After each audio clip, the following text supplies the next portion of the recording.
வந்து விஜய் கிட்ட வந்து சவால் விட்டு போறாங்க. இது மாரி கண்டிப்பா நீ வருவ, இந்த கல்யாணம் நடக்கும்னு சொல்லிட்டு, அத கேட்டு செமையா டென்ஷன் ஆயிடுறாரு நம்ம விஜய். அடுத்து வந்து வெண்ணிலா வந்து ஒரு ஐடியா பண்றாங்க. அதன்படி விஜய்க்கே கால் பண்றாங்க. "நீ ஒரு வேள கல்யாணத்துக்கு வரலன்னா, என் கழுத்துல தாலி கட்டினா அடுத்த நிமிஷம் நான் இந்த உலகத்துல இருக்க மாட்டேன். இது சத்தியம்" அப்படின்னு சொல்லிட்டு சொல்றாங்க. அத கேட்டு அதிர்ச்சி அடைகிறாரு விஜய். என்ன பண்றதுன்னு தவிச்சிட்டு இருக்கும்போது, இந்த பொண்ணு பண்ணாலும் பண்ணும்பா. ஒரு வேளை இந்த மாரிலாம் ஏதோ ஏடாகூடமா பண்ணிச்சுன்னா, அதுக்கப்புறம் நம்ம பேர் ரொம்ப கெட்டு போயிடும். அதுக்கப்புறம் சொல்ல முடியாது விஜய். உன்ன அரெஸ்ட் பண்றதுக்கும் வாய்ப்பு இருக்கு அப்படின்னு சொல்லிட்டு தாத்தா சொல்றா. அத கேட்டு விஜய் அதிர்ச்சி அடைகிறாரு. "நீங்க என்ன சொல்றீங்க தாத்தா?" அப்படின்னு.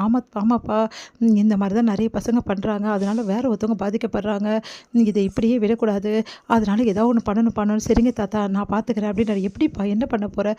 நான் பார்த்துக்கிறேன் தாத்தா. நீங்க கவலைப்படாதீங்க. அதுக்கெல்லாம் எப்படி பதிலடி குடுக்கணும்னு எனக்கு நல்லா தெரியும். ஆனா ஒண்ணு தாத்தா, நான் எக்காரணம் கொண்டு காவேரிக்கு மட்டும் துரோகம் பண்ண மாட்டேன்" அப்படின்றாரு. அத கேட்டு "எனக்கு தெரியும்ப்பா உன்ன பத்தி" அப்படின்னு சொல்லிட்டு தாத்தா சந்தோஷப்படுறாரு. அடுத்த நாள் காலையில வந்து இங்க என்ன பண்றாங்க, கல்யாணத்துக்காக எல்லா ஏற்பாடும் பண்ணிட்டு விஜய்க்காக காத்துட்ருக்காங்க. இங்க வெண்ணிலாவோட கும்பல் எல்லாருமே. அப்போ வந்து விஜய் அங்க வராரு. விஜய் பார்த்து சந்தோஷப்படுறாங்க. பார்த்தா விஜய் போலீஸோட வராரு. இந்த மாரி என்னை மிரட்டி வந்து கல்யாணம் பண்ண பார்க்குறாங்க. கட்டாய கல்யாணம் அப்படின்னு சொல்லிட்டு சொல்றாரு. அதுக்கு போலீஸ் வந்து எதுக்காக இப்படிலாம் பண்றீங்க? உங்க எல்லாரையும் அரெஸ்ட் பண்றேன்றாங்க. அப்போ கரெக்ட்டா வந்து என்ன பண்றாரு, பசுபதி வந்து செம்ம டென்ஷனா இருக்காரு. ச்சே இப்படி பண்ணிட்டானே விஜய் அப்படின்னு சொல்லிட்டு மீடியா எல்லாரும் எதுக்காக இப்படிலாம் பண்ணீங்க? எதுக்காக அவர கட்டாயப்படுத்துறீங்க? அப்படின்னு சொல்லிட்டு கேட்டுட்ருக்காங்க. இந்த சூழ்நிலையில என்ன பண்றாரு, இந்த மாரி விஜய் மேல நான் ஒரு கம்ப்ளைண்ட் குடுக்குறேன். விஜய் தான் வந்து வெண்ணிலாவோட அப்பா, அம்மா வந்து இந்த மாரி ஆக்சிடென்ட் ஆகுறதுக்கு காரணம். அவரு தான் என்ன பண்ண சொன்னாரு என்ன அப்படின்னு சொல்லிட்டு வந்து சொல்றாரு அன்பரசு சொல்றத கேட்டு விஜய் செமையா டென்ஷன் ஆகி அவரோட சட்டைய பிடிக்கிறாரு. அடுத்து வந்து கைகள பார்க்கும்போது கரெக்ட்டா போலீஸ் வந்து தடுத்து நிறுத்துறாங்க. எல்லாரையுமே ஸ்டேஷனுக்கு கூட்டிட்டு போறாங்க. இங்க விஜய் மேல கேஸ் வந்து ஃபைல் பண்றாங்க. விஜயும் அரெஸ்ட் பண்றாங்க. இந்த சூழ்நிலை இந்த விஷயத்த எல்லாத்தையுமே வந்து லைவா வந்து டெலிகாஸ்ட் பண்றாங்க. அத பார்த்து வந்து இங்க காவேரியோட குடும்பம் அதிர்ச்சி அடைகிறாங்க. காவேரி அதிர்ச்சி அடைகிறாங்க. உடனே காவேரி வந்து செம டென்ஷன் ஆயிடுறாங்க. நேரா வந்து போறாங்க பசுபதி வீட்டுக்கு. பசுபதி, ராகினி, அதுக்கப்புறம் வெண்ணிலா எல்லாருமே என்ன பண்ணுறதுன்னு தெரியாம தவிச்சுன்னு உட்காந்துருக்காங்க வீட்ல. அப்போ கரெக்டாக வந்து காலிங் பெல் அடிச்சு யாரு அப்படின்னு சொல்லிட்டு திறக்கிறாங்க. பார்த்தா காவேரி. காவேரி பார்த்து எல்லாம் அதிர்ச்சி அடைகிறாங்க.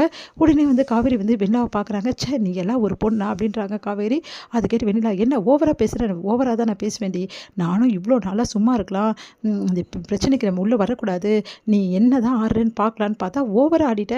விஜயை அரெஸ்ட் பண்ண அளவுக்கு போயிட்ட. ச்சே நீ எல்லாம் ஒரு பொண்ணே கிடையாது. அதுக்கும் எனக்கும் எந்த சம்மந்தமும் இல்லை. அதை பண்ணது அன்பரசு வந்து அன்பரசு மாமா தான். நான் எதுவும் பண்ணல. சீ வாய மூடு. எல்லாத்தையும் பார்த்து நின்றுட்டு விஜய் தப்பே செய்யலைன்னு தெரிஞ்சு கூட நீ அமைதியாக இருக்கியா?